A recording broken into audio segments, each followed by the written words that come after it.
Bonjour mes chers étudiants, comment allez-vous? On a appris la fois passée qu'on relie les différentes propositions de la phrase complexe par le biais d'un subordonnant. Alors, aujourd'hui, on va savoir quel mode doit-on employer après chaque conjonction de subordination. Au lieu d'étaler toutes les conjonctions suivies du subjonctif et les autres suivies de l'indicatif, on va faire une explication simple et logique pour bien comprendre la différence entre ces deux modes-là. Et ainsi, vous allez déduire lequel doit-on employer. On y va. L'indicatif ou le subjonctif.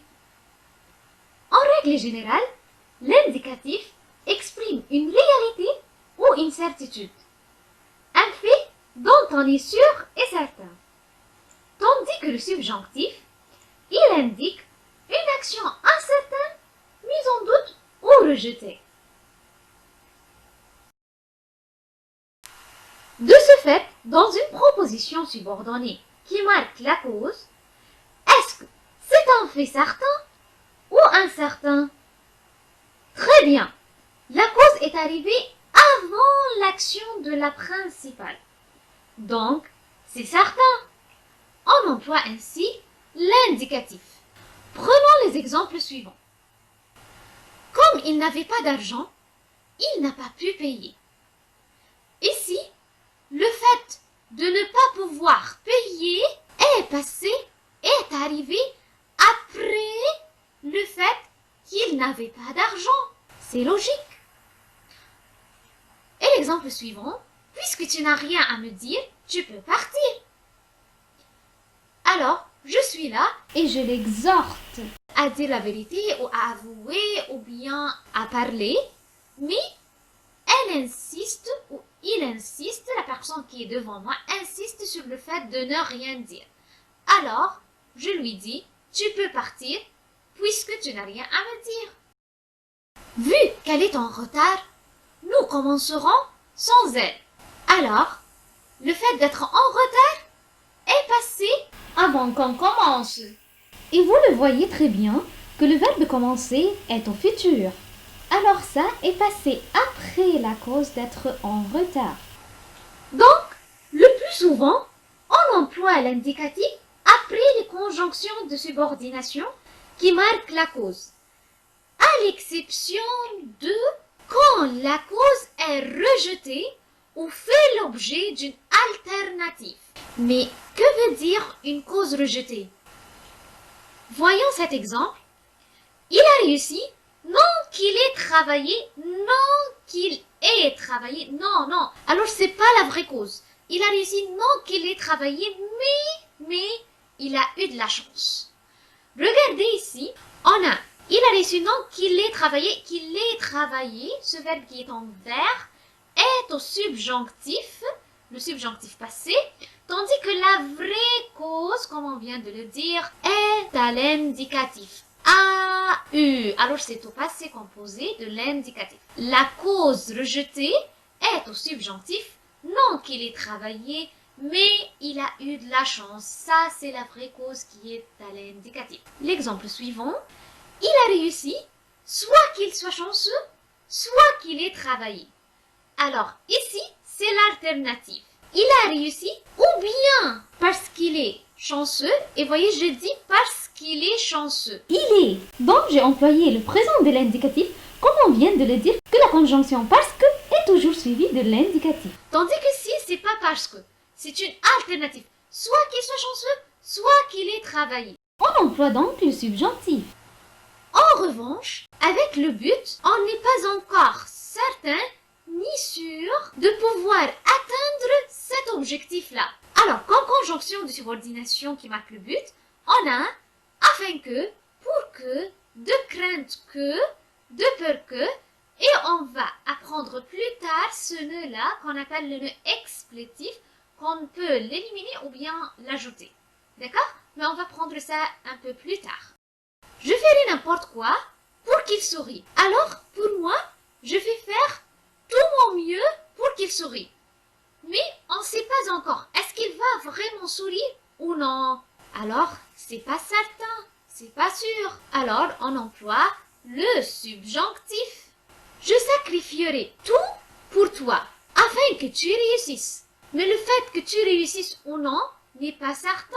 Ça dépend de votre travail et votre étude. Regardons cette image-là. Pourquoi Pierre a organisé cette réunion? Alors, c'est moi qui ai donné à cette personne-là qui prend la parole le nom de Pierre. D'accord? Alors, pourquoi Pierre a organisé cette réunion-là? On peut dire qu'il l'a organisée pour que ses collègues comprennent le dernier projet. Ou bien, pour qu'ils aient, ils, c'est-à-dire ses collègues, aient des informations supplémentaires. Ou afin qu'ils soient au courant de l'évolution du projet. Tout ça, c'est au subjonctif.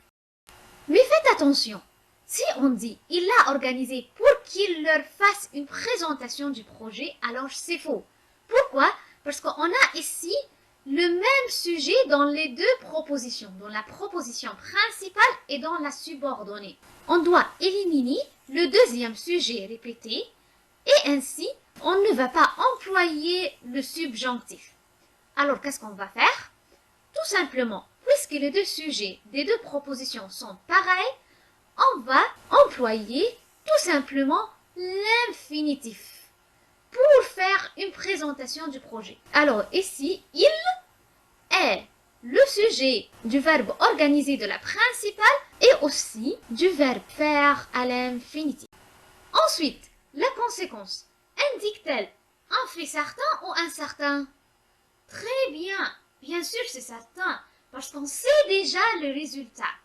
On a déjà vu le résultat de cette action de la principale. Et on exprime la conséquence par ces conjonctions-là, de telle sorte que, de telle manière que, au point que, si bien que, ainsi de suite.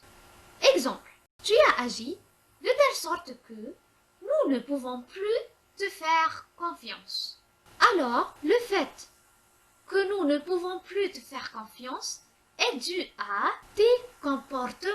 De même, dans l'exemple suivant, il a plu au point que la rivière a débordé. On a déjà vu la conséquence de la pluie, que la rivière a débordé. Alors, c'est certain, parce que c'est déjà passé. Cependant, la proposition subordonnée de l'opposition ou de la concession exprime toujours, comme son nom l'indique, le contraire de ce que l'on attend logiquement. Alors, ce décalage entre ce qui est attendu et ce qui se passe réellement, c'est ça qui entraîne l'emploi du subjonctif. Prenons l'exemple suivant. Bien qu'il pleuve, Marie va aller à la plage. Normalement, quand il pleut, on ne va pas à la plage. Tandis que si, bien que le fait qu'il pleuve, Marie va Quand même, à la plage. Alors, cette opposition-là entraîne l'emploi du subjonctif. Quoique j'ai reçu un Oscar, je continue à douter de mon talent. Normalement, quand on reçoit un Oscar, alors je dois être sûr de mon talent, non plus d'en douter. alors on emploie ici le subjonctif. Sauf quand on emploie la conjonction même si. En fait, c'est une locution de condition qui marque souvent une nuance d'opposition. Et cette nuance d'opposition est due À l'ajout, du terme même. Mais si on enlève ce terme-là, alors on aura simplement cette ci de condition. Et après si, on a appris dans la leçon de la règle de si qu'on emploie l'indicatif non plus le conditionnel ni le subjonctif. Alors, je ne te crois pas, même si tu me l'affirmes. Il y a une opposition, mais il y a aussi la condition. Je lui rendrai visite même si cela me coûte.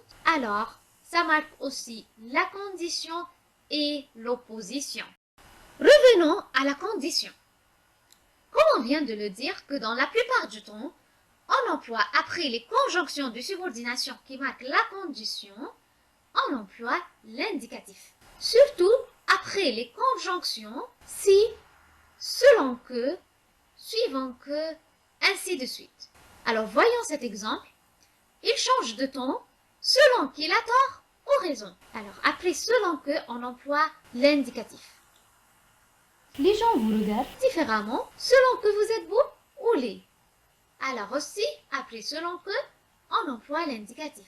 De même, il est plus ou moins heureux, suivant que je lui rende visite ou non.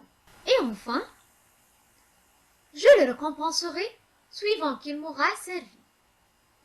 Alors, après toutes ces conjonctions-là, on emploie l'indicatif. Mais c'est pas une règle générale qu'on emploie l'indicatif. Toujours dans les propositions hypothétiques. En effet, on emploie le subjonctif quand une seule condition est suffisante ou quand on a une restriction. Après, pourvu que, à condition que, et ces deux conjonctions-là expriment une seule condition est suffisante. Tandis que, à moins que, ça exprime la restriction. Alors, voyons l'exemple suivant.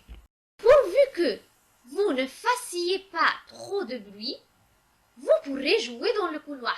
C'est-à-dire que dans la seule condition que vous ne fassiez pas trop de bruit, alors vous pourrez jouer dans le couloir. C'est dans la seule condition. Alors ici, une seule condition est suffisante, alors on emploie le subjonctif. On peut aller au cinéma à moins que tu ne veuilles aller autre part. Ici, il y a une restriction que si tu veux aller autre part, et regardez, je dis si tu veux, si, on a dit qu'après si, après si, on emploie l'indicatif. Tandis que ici, je dis à moins que tu ne veuilles aller autre part. Alors, après, à moins que, après la restriction, On emploie le subjonctif. dans la proposition subordonnée de comparaison, le fait est déjà vu ou déjà arrivé. On emploie ainsi l'indicatif. Parmi les conjonctions qui marquent la comparaison, on a comme, de même que, tel que, ainsi que, etc., etc. Prenons comme exemple, ce jour-là, j'ai agi avec vous, de même que je l'avais fait avec votre prédécesseur. Le fait que j'ai agi de la même manière avec votre prédécesseur est passé Bien avant, celle avec vous. alors, c'est l'indicatif. Vous êtes attaché à moi, de même que la moule adhère à son rocher. On a déjà vu comment une moule adhère à son rocher. Elle colle comme ça à son rocher. Alors, je compare le fait que vous êtes attaché à moi à la molle qui adhère à son rocher. Alors, c'est toujours l'indicatif. On utilise fréquemment l'indicatif dans les propositions subordonnées circonstancielles de temps. Surtout après les conjonctions suivantes. Quand, lorsque, pendant que, alors que, tandis que, depuis que, aussitôt que, sitôt que, dès que, après que, comme, tant que. Toutes ces conjonctions introduisent des propositions dont on est presque certain de leur réalisation. Exemple, dépêchons-nous d'en profiter tant qu'il fait beau. On voit déjà que dehors il fait beau. Alors c'est l'indicatif. Depuis qu'il est parti, Les choses ont beaucoup changé. le fait qu'il est parti est passé avant que les circonstances changent. Et remarquez ce que je viens de dire. Avant que les circonstances changent, non pas ont changé. Et on va savoir tout de suite pourquoi j'ai employé ici le subjonctif. Quand Cendrillon a annoncé qu'elle voulait aller au bal, ses deux sœurs ont éclaté de rire. Alors, le fait que Cendrillon annonce son souhait est passé avant le fait que ses sœurs éclatent de rire. L'acteur est reparti après que le public l'a acclamé. Ici aussi, le public a acclamé l'acteur avant qu'il parte. Néanmoins, quand l'action de la subordonnée pourra arriver après celle de la principale, on emploie le subjonctif puisque c'est pas sûr. Et les conjonctions qui marquent cela sont avant que, jusqu'à ce que, en attendant que. Alors, voyons l'exemple suivant.